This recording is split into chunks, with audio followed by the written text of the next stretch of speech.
Hi everyone, thanks for joining me for another Cricut tutorial. Today we're going to make checkers with the Cricut Maker and the Cricut EasyPress. I think this project turned out super cute and it's going to be a lot of fun for different occasions. This one kind of looks like the Chicago Bears. Now I didn't really plan that, but you could totally make it to match different themes. You could make a red, white, and blue one for the 4th of July. You could make a graduation colors for a graduation party, all kinds of ideas. Also, you could make this out of so many different materials. So let's get started with the tutorial. I'm going to give you some options along the way so that you can make this exactly yours. And don't forget to pick up the pattern. I've made it available in the Cricut community. You can find it by clicking the links below the video. It'll take you to my blog where I've got everything listed for you. I'm going to run through everything that I used to create this project. However, I've thought of several other options or alternatives to this checkerboard. So I used fabric as the base of my checkerboard, but you could also use wood. You could use a towel. You could use a piece of plexiglass, all kinds of different options. This is just where I started from. You're going to use some heat and bond fusible interfacing. This is the Craft Extra Firm, so you need extra firm interfacing. I'll have all this linked in the description below the video.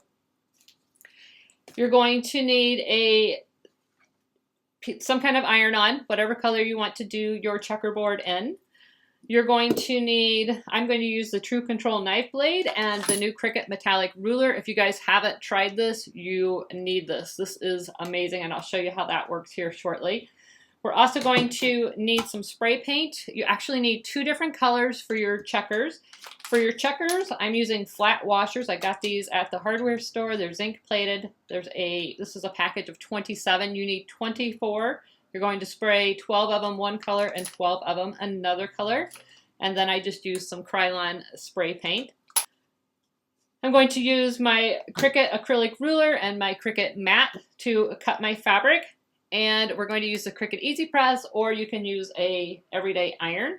And then another option that I have instead of using iron-on is you can use the Cricut fusible fabric. And this creates a really fun option, and I'm actually going to show you both versions. I'm going to do one on the back so you can see that option. So the first thing we're going to do is cut 2 pieces of fabric at 15 by 15. Now I use my acrylic ruler and my Cricut mat, and I lined it up.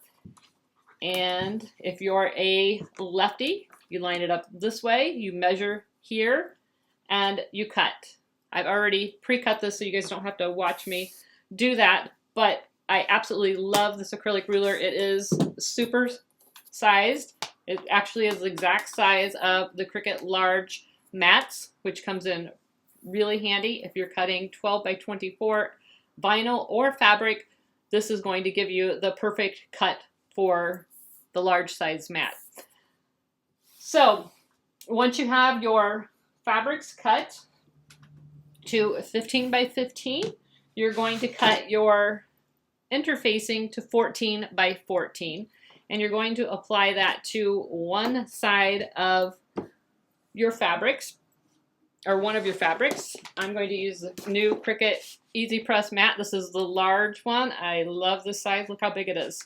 This is a 15 by 15 piece of fabric.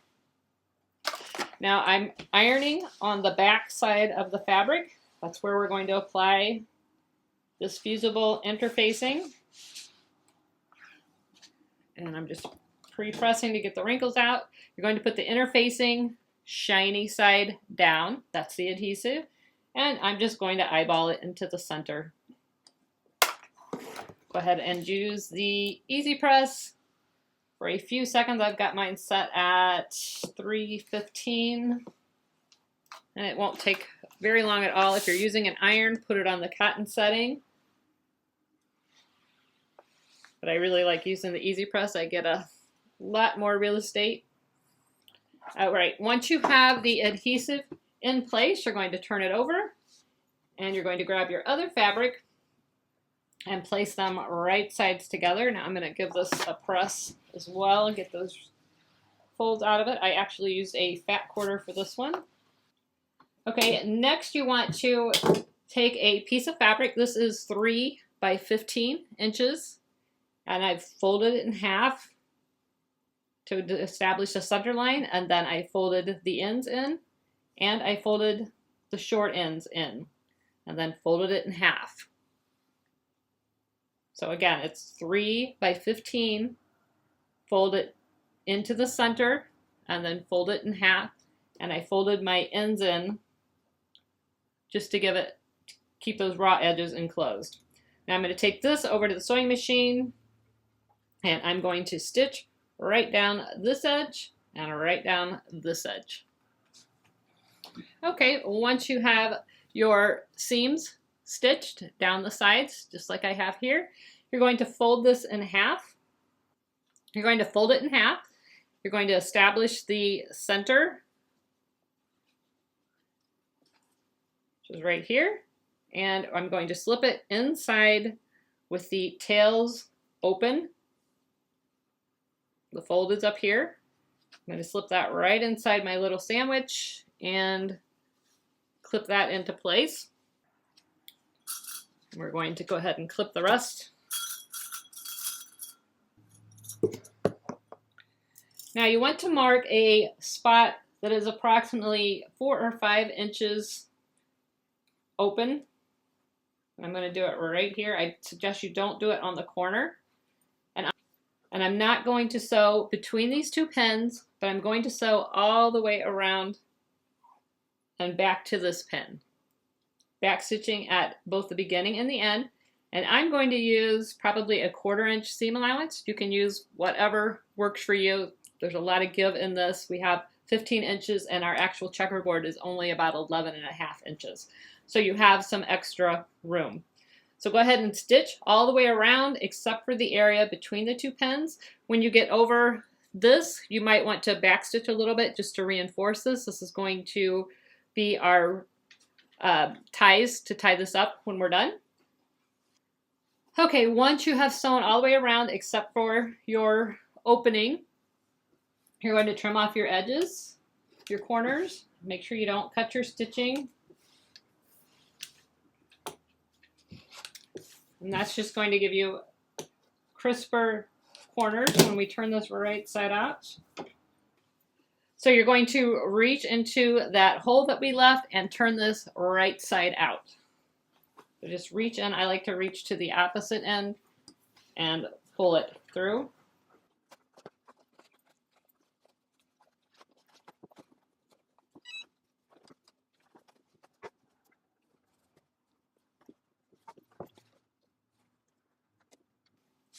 Okay, once you have this turned right side out, you want to make sure you reach inside that opening that you left and make sure your corners are poked out nicely. You might want to use a chopstick or something that's not too sharp, but make sure those corners are poked out.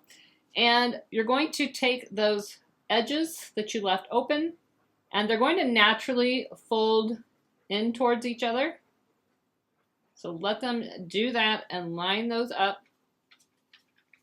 with your seams, and then we're going to press it.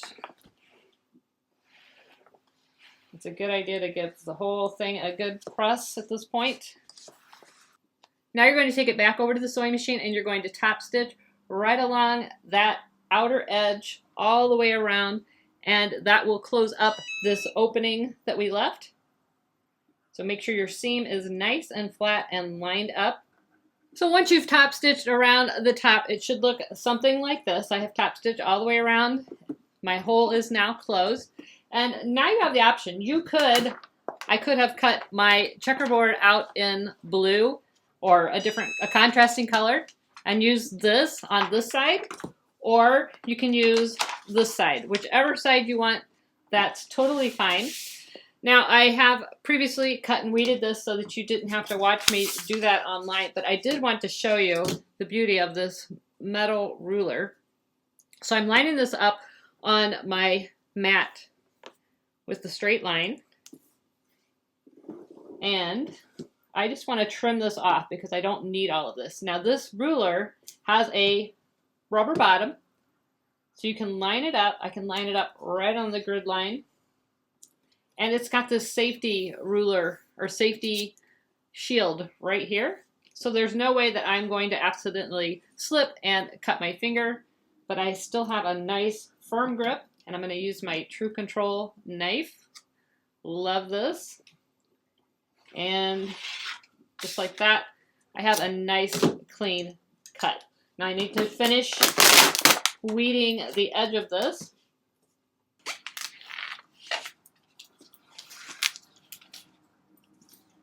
Perfect. All right, so now we're going to line this up on our mat, and you can get real particular if you want. I'm an eyeball it kind of girl, but whatever you want to do is fine. All right, now this is a cotton fabric. Actually, it looks a little crooked to me. All right, this is a cotton fabric, so we're going to set the EasyPress to 315 for 30 seconds. Again, I'm going to bring in my EasyPress mat, and we're going to press this in sections. So I'm going to give it 30 seconds in each section. Again, I thought about cutting the checkerboard in this color and using that as the contrast, which I think would have been really cute. I'm going to show you another alternative in just a second. All right, 30 seconds is up. We're going to move it. You can get this in 4 presses.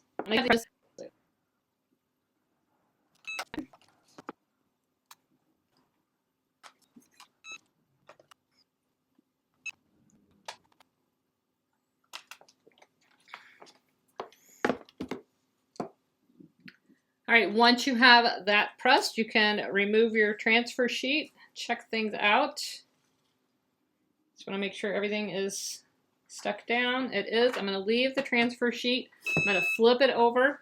I'm going to give it a nice press on the back. Once you've pressed the back for a full press on each quadrant, you can remove your transfer sheet, and there you have your checkerboard. Now, another fun option that I had thought about was using the fusible fabric, and I will tell you that I used the fusible fabric. I cut it out, and yes, I'm on the wrong mat. I wasn't thinking. But if you decide to go this route, be very careful when you weed it. The borders on this are really small, and I did pull some of them apart. Now this isn't adhered down, obviously. I just wanted to give you an idea of how cute that fusible fabric would be as an option instead of iron-on vinyl. Both would be applied with the EasyPress. You would use the exact same settings, put the EasyPress down on top, and this would be adhered. So I also wanted to show you how I thought this would work. You could roll it up, use your ties, and tie it, and it's good to go. You can tuck this away, you know, in a duck box outside for the kids or whatever you want. Put it in a tote bag. Super simple. You can see here I just added a little drawstring bag to put all of the checker pieces in, the washers. I thought that added a fun little touch. You could also put the tic-tac-toe game on the back side of the checkerboard so that you would have a 2-in-1 game.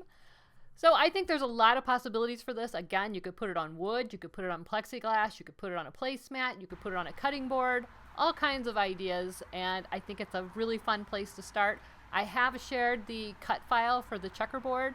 You're welcome to use it. Another idea I just had was you could cut it out of the pattern vinyl, and that would make a whole different look to the checkerboard. So I hope you enjoyed this video. If you did, please like, subscribe, and share, and don't forget to tag me on social media if you make it. See you guys next time. Bye.